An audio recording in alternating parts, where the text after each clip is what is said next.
ចាជម្រាបសួរទៅដល់ពួកអ្នកច្រណែងឈ្នានីសបុករុកឆ្កឹះឆ្កៀលខ្លាចខ្ញុំបានអ្នកមានខ្លាចខ្ញុំរស់នៅក្នុងភូមិអ្នកមានខ្លាចខ្ញុំរស់ស៊ីមានបានជាងអ្នកខ្លាចខ្ញុំនឹងស្អាតជាងអ្នកខ្លាចក្រុមគ្រួសារខ្ញុំនឹងបានអ្នកមានចាសូមជូនវីដេអូទៅដល់ពួកអ្នកច្រណែងឈ្នានីសផងចានេះចំពោះអ្នកដែលច្រណែងឈ្នានីសចាក់រុក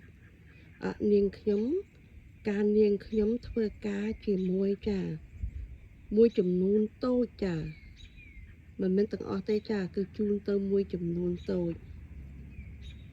ហើយនាងខ្ញុំនិយាយគឺនាងខ្ញុំមានសំឡេងជាផុសតាងចា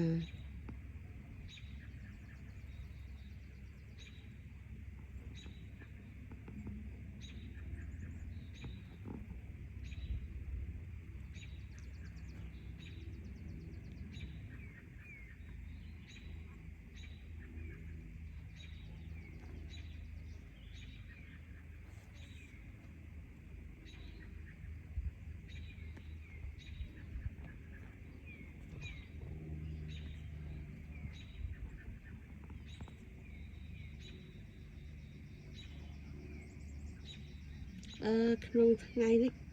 ក្តៅចាមេឃបើកថ្ងៃល្អក្នុងថ្ងៃនេះចា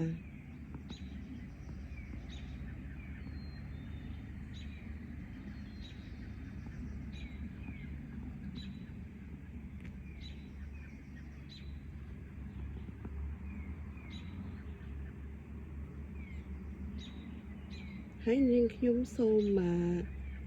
អភ័យទោសពីចម្ងាយផងចាបើសិនជាខ្ញុំនិយាយទៅខុសឆ្គងត្រណាសូមមេត្តាអភ័យទោសផងចាវីដេអូនេះខ្ញុំផ្ញើទៅអ្នកដែលធ្វើការជាមួយខ្ញុំកន្លងមកចាមួយចំនួនតូចដែលច្រណែងនឹងនាងខ្ញុំចាធ្វើឲ្យខ្ញុំបាត់ការងារដោយសារតែភាពច្រណែន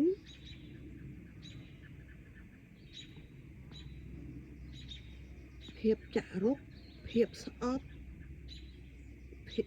ភាពប្រច័ណ្ឌ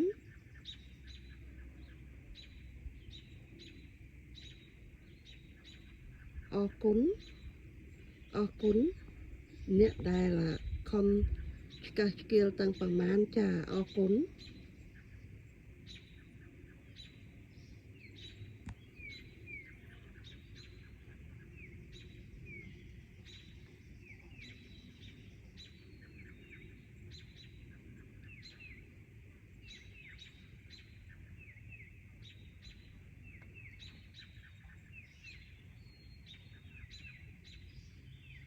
បងប្អូនអើយនៅក្នុងព្រៃបងប្អូនឮតែសត្វយំទេអត់ឮសំឡេងមនុស្សឬក៏ឮឡានបើកតាមខ្នល់ទេចាព្រោះរស់នៅក្នុងព្រៃឮតែសត្វយំគ្រប់កន្លែងចា